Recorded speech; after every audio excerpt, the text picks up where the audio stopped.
Hello everyone, good evening and welcome back to my channel. আমি Jhuma, India West Bengal Kalyani Nadia চলে এসেছি একটা নতুন ব্লগ ভিডিও নিয়ে। এখন যাচ্ছি আমি আমার দিদি বাড়ি। সো দেখতেই পাচ্ছ চলে এসেছি কল্যাণী স্টেশনে। একদম এই সময়টা অনেকটা টাইম ধরে ট্রেন থাকে না, তবু আমি টাইম টেবিল দেখেই এসেছি। এখান থেকে ট্রেন ধরবো, তবে অনেক দৌড়ঝাঁপ করে ট্রেনটা ধরলাম তো একদম ঘেমে গেছে, প্রচণ্ড গরম পড়েছিল। আর আমি উঠেছি ফার্স্টে ভ্যান্ডারে, এখান থেকে নেবে নেক্সট স্টেশনে চেঞ্জ করে নেবো কামরাটা। তারপর দেখো ট্রেনে এত সুন্দর সুন্দর সব টয়েস উঠেছিল। বাড়িতে এমন বাচ্চা কেউ নেই যে যার জন্য কিনি, কিন্তু খুব ইচ্ছে করছিল একটা সব টয়েস কিনি। না কিনলেও দেখতে কিন্তু খুবই ভালো লাগছিল। এরপর আস্তে আস্তে ভিড়টাও কমে গেল, তারপর আমার নাবার পালা চলে এলো।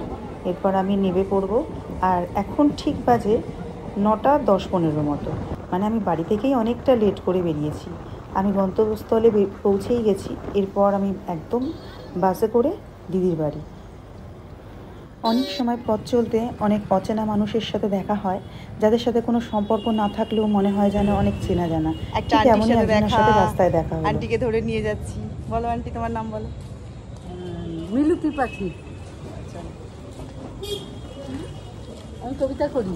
তাই? হ্যাঁ, বাহ বাহ বাহ, আন্টি আবৃত্তি করি, ইয়ে করি, আবৃত্তি আর্টিস্ট। হ্যাঁ, সঞ্চারিকা। আচ্ছা আচ্ছা আচ্ছা। যখন আমি অটোতে উঠি, উনি অটোতে ছিলেন। অ্যাকচুয়ালি ওনার পায়ে ব্যথা, তার জন্য উনি আমায় বললো একটু হাতটা ধরবে, তাহলে চলতে একটু সুবিধা হয়। তাই আমি ওনার হাতটা ধরে নিয়ে আসলাম। তখন দুজনের সাথে কথোপকথনে যেটুকু পরিচয় হয়, তাতে মানে ওনার সাথে কথা বলে ভীষণ ভালো লেগেছে। আর দেখো আমি আমার দিদির বাড়ি পৌঁছেই গেছি। আমার হাতে যে মানে মোবাইল আছে, আমি যে ভিডিও করছি এটা দিদির ছেলে জানে না, ও দেখবে চমকে যাবে।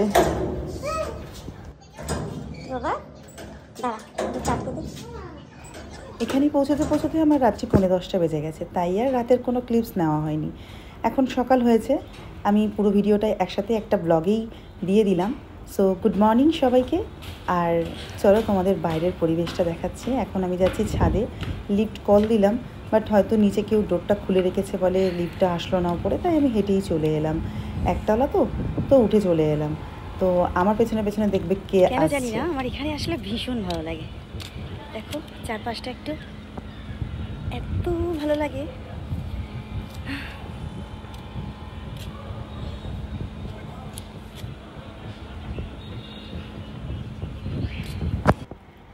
দিদির বাড়িতে এলে দিদির ছেলে আমার বাহন হয়ে পড়ে, মানে আমি যেখানেই যাব ও সেখানেই যাবে। অ্যাকচুয়ালি আমি যখন ছাদে আসি ভিডিওটা করতে, ও গেছিলো দোকানে। সো কিছুক্ষণ পর দেখি দৌড়ে এসে আমার পেছন থেকে এসে আওয়াজ দিচ্ছে।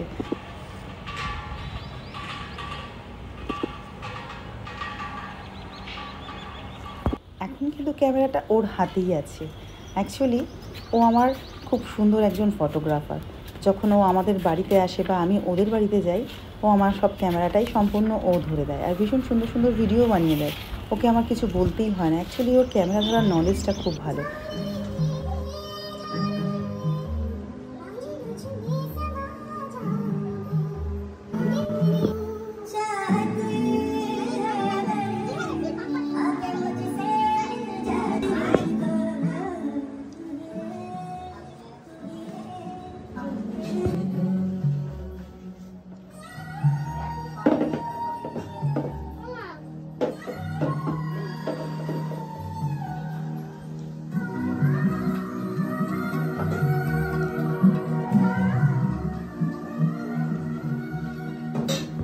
একদিকে দিদি ঘরের কাজ করছে, অন্যদিকে রান্নাও হয়ে গেল। জিজুর অফিস ছিল, তাই ঝটপট করে রান্নাটাও সেরে নিয়েছে। অ্যাকচুয়ালি কী জানো তো, আমি যদি বলি দে আমি কিছু করে দিই, কিন্তু করতে দেয় না। যার জন্য একজন মানুষ বাড়িতে আসলে কাজ বেড়ে যায় না। আমি বললাম করে দিই, তাও করতে দেয় না। এদিকে দিদি আমাদেরকে আম পান্না বানিয়ে দিচ্ছিল। দিদি কিন্তু এটা খুব সুন্দর বানায়, আর খুব টেস্ট করে আমি আর পল্টু খাওয়া হয়ে গেল আমাদের। এবার দিদি খাচ্ছে। এরপর দেখো ক্যামেরা দেখে পালাচ্ছে ও। অ্যাকচুয়ালি কিন্তু ও ক্যামেরা দেখে কখনোই পালায় না, খালি গায়ে আছে বলে কপিরাইট আসবে বা কোনো রকম ইস্যু আসবে, যার জন্য ও ক্যামেরা থেকে সরে যায়। অ্যাকচুয়ালি ওর অনেক বুদ্ধি। আর এদিকে দেখো বাইরেটা আকাশটা মেঘলা করে এসেছিল, হঠাৎ করেই এক পশলা বৃষ্টি হলো, তারপর আবারও আকাশটা পুরো পরিষ্কার হয়ে গেল। কিন্তু দিদির বাড়িতে গেলে সন্ধ্যাটা মনে হয় একটু তাড়াতাড়ি হয়ে যায়। এরপর আমাদের ফেরার পালা, কারণ দিদির বাড়িতে গেলে এক রাতের বেশি আমার থাকা হয় না। আবার নিকিও যায়নি সাথে, নিকির সামনে এক্সাম আছে আর পরের দিন হাজব্যান্ডেরও অফিস আছে। সো আমরা রেডি হয়ে নিয়েছি, বাড়ি ফিরছি। আর পুলটুর আমি ছাড়া তেমন কেউই নেই, তাই ও কোথাও বেড়াতেও যেতে পারে না, সব সময় ওই ঘরটাই ওর কাছে সব কিছু। তাই আমি গেলেই ও একটু আবদার যে ও আমার সাথে আসবে। আর সামার ভ্যাকেশনও শেষ হয়ে গেছে, ও কোথাও যায়নি। অ্যাকচুয়ালি আমি বললাম যে আমার সাথে যাবো, তো যাই হোক ও আমাকে বলেছে মানি আমি যাব। আমিও বললাম ঠিক আছে চল। ওর মাকে বললাম যে তুই এসে নিয়ে যাস, কারণ আমি নিয়ে গেলাম আবার তো সম্ভব না আমার এসে দিয়ে যাওয়া। তাই জন্য বললাম তুই এসে নিয়ে যাস। দিদি বললো ঠিক আছে নিয়ে যা, তাই রাজি হয়ে গেল। ওকে নিয়ে আমি চললাম বাড়ি।